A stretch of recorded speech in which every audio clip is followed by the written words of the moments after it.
Hello viewers, আসসালামু আলাইকুম। আজকে ফ্রাইড রাইস রেসিপি নিয়ে চলে আসলাম। ফ্রাইড রাইসের জন্য আমরা সবাই জানেন কিছু সবজি দরকার হয়, সেগুলো নিলাম। দেখুন, ফ্রাইড রাইসের জন্য আমি প্রথমত পেঁয়াজ পাতা নিয়েছি, যেটা সচরাচর থাকে এখন সিজনাল। গাজর, টমেটো, এটা হচ্ছে মটর, আর হচ্ছে ক্যাপসিকাম। আপনারা চাইলে 2-3 কালারের ক্যাপসিকাম ইউজ করতে পারেন। আর হচ্ছে পেঁয়াজটা আমি এভাবে দিয়েছি, আপনারা চাইলে অন্যভাবেও দিতে পারেন। সাথে থাকুন ফ্রাইড রাইসের রেসিপির সাথে। হ্যালো ভিউয়ার্স, দেখুন আমি আগে থেকে পানিটা সেদ্ধতে দিয়ে দিয়েছি। ফ্রাইড রাইসের জন্য আমি বলতে ভুলে গেছি, ওখানে সবজি ছিল আধা কেজি চাউলের পরিমাণ। আপনারা আধা কেজি চাউলের জন্য ক্যাপসিকাম 2-3টা গাজর এরকম করে পরিমাণ মতো নেবেন। আমি আধা কেজি চাউলের ফ্রাইড রাইস করতেছি। দেখুন, আমি গরম পানিতে পরিমাণ মতো লবণ এবং তেল দিয়েছি, যাতে চাউলটা ঝরঝরে হয়। আপনারা ঠিক একইভাবে দিলে ফ্রাইড রাইস অবশ্যই ঝরঝরে হওয়ার দরকার হয়। আপনারা এভাবে দিবেন। চাউলটা প্রায় 80% ফুটে যেতে হবে। 80% ফুটে গেলে তারপর নামিয়ে জাকিতে নিয়ে ফেলবেন।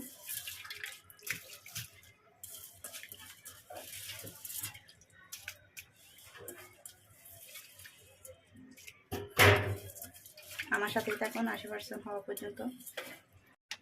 দেখুন, ভাতগুলো প্রায় 80% হয়ে গেছে। এভাবে হতে হবে। এর সাথে বেশি হয়ে গেলে কিন্তু ঝরঝরা হবে না। দেখছেন, 80% ফুটে গেছে, আর বাকিটা দমে দিলে হয়ে যাবে। ঠিক আছে, আমার সাথেই থাকুন। এখন পানি চাড়ে নেব।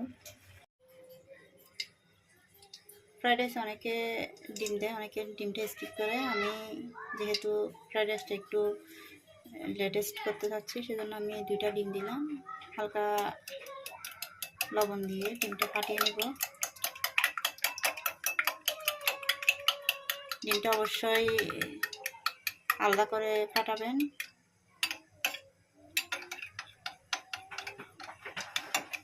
ফাটানো হয়ে গেছে।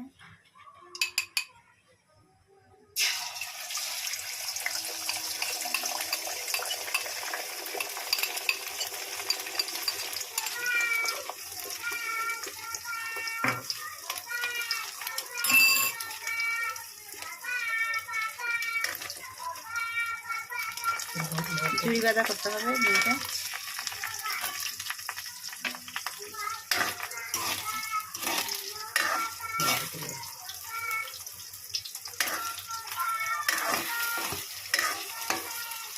দেখুন, এভাবে হালকা শক্ত হয়ে গেল।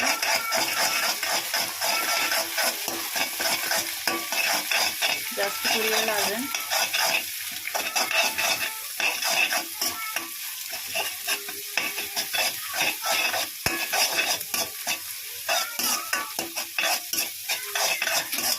আমি চুলাটা অফ করে দিলাম।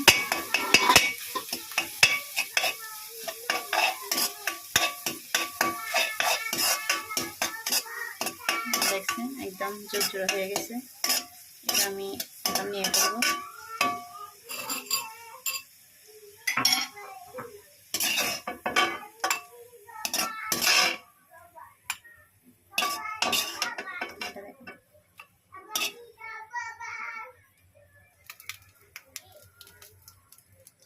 ঘি দিচ্ছি, আপনারা আপনাদের স্বাদ অনুযায়ী দেবেন।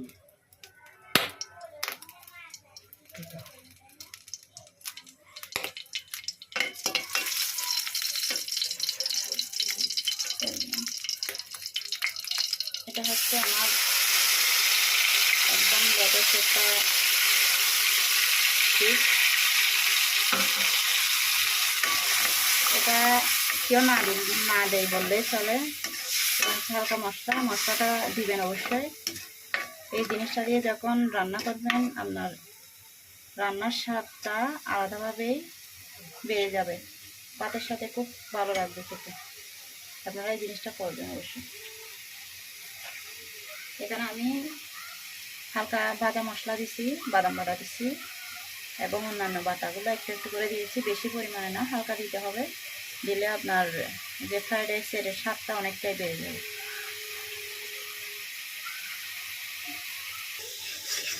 এটা সবগুলো একটু তেল ছেড়ে দিয়েছে, মানে ঘিটা ছেড়ে দিয়েছে গা থেকে। এবং তো আমি এই যে মটর ভাজা, মটরশুঁটি, সবজিগুলো দিয়ে দিচ্ছি।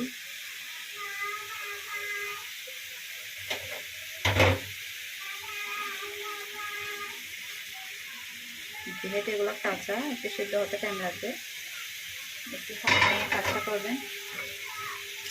ভালো কিছু খেতে গেলে অবশ্যই সময়টাকে প্রায়োরিটি দিতে হবে। আপনি তাড়াহুড়া করলেন, রান্নাটা ভালো হলো না, কষ্টটা আপনার দিতে যাবে। সেজন্য ধৈর্য ধরে রান্না করবেন। দেখছেন কালারটা কত সুন্দর আসছে। এটা চাইলে আপনারা শুধু ঘিতেও ভেজে রান্না করতে পারেন। সবাই সচরাচর ঘি দিয়ে ভাজে, কিন্তু আমি একটু ডিফারেন্স করলাম, কারণ আমি এর আগেও কয়েকবার আমার মতো করে আমি রান্না করে খেয়ে দেখছিলাম, অনেক স্বাদ হয়েছে। তো যেহেতু আমার ভালো লাগছে, হয়তো আপনাদেরও ভালো লাগবে, সেজন্য আমি এই মশলাগুলো ইউজ করছি। আপনারাও ইউজ করবেন।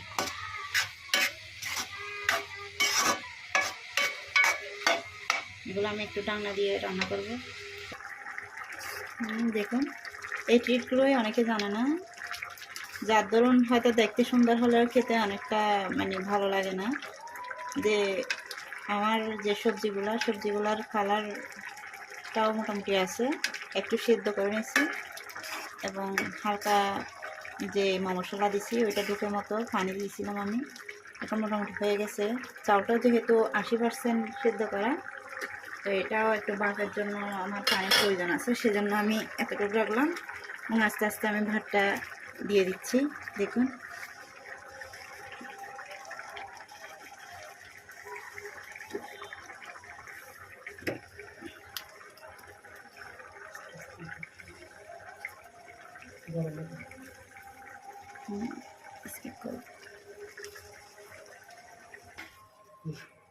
খুব সাবধানে এভাবে লাড়াচাড়া করতে হবে যাতে একসাথে মিশে যায় সবজিগুলো। দেখুন, দেখতে কত সুন্দর লাগতেছে। দেখুন, সুন্দর লাগার পিছনেও কারণ আছে, যেহেতু আমার হাজব্যান্ড আমাকে সাহায্য করে।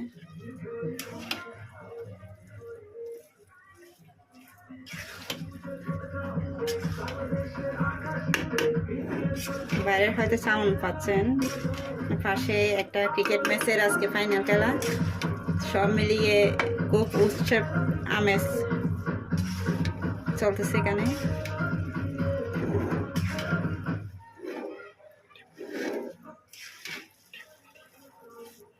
এক্ষেত্রে আমি ডিমগুলো দিয়ে দিব।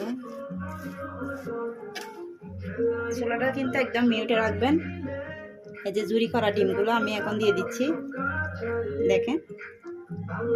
আর জুড়ি না হলে আপনি হাত দিয়ে জুড়ি করে দিবেন, এটা এমন কোনো কাজ না।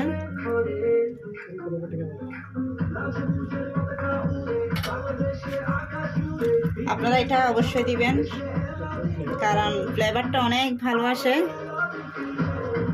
খেতেও অনেক মজা। দেখে বুঝতে পারছি মনে হয় এটা কি জিনিস, তারপরেও আমি বলে দিচ্ছি এটা হচ্ছে ধনে পাতা। এটা দেয় না সচরাচর, আমি দিচ্ছি। আপনারা আমার মতো করে করবেন, আস্তে আস্তে মিশাবেন।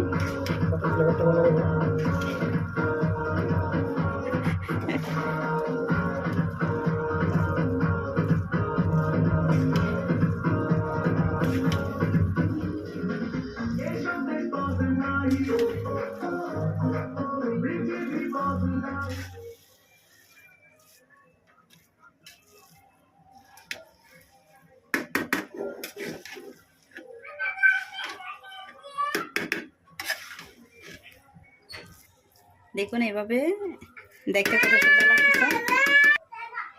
দেখতে কত সুন্দর লাগতেছে, দেখুন। এখন আমি এটা দমে দিব। চুলাটা একদম মিউট করে আমি এটা দমে দিলাম। আপনারা সাথে থাকুন। হয়ে গেল আমার ফ্রাইড রাইস। দেখুন সবাই কি জোরে কত সুন্দরভাবে ফ্রাইড রাইসটা হলো। একটু ডেকোরেশন না করলে নয়, দেখতে সুন্দর লাগে না, তো ডেকোরেশন করে নিয়ে আসলাম। এ পর্যন্ত আমার সাথে থাকার জন্য ধন্যবাদ সবাইকে।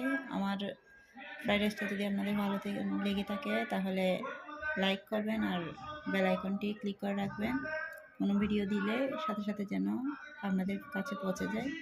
সবাই ভালো থাকবেন, সুস্থ থাকবেন। আসসালামু আলাইকুম, সবাইকে বাই বাই।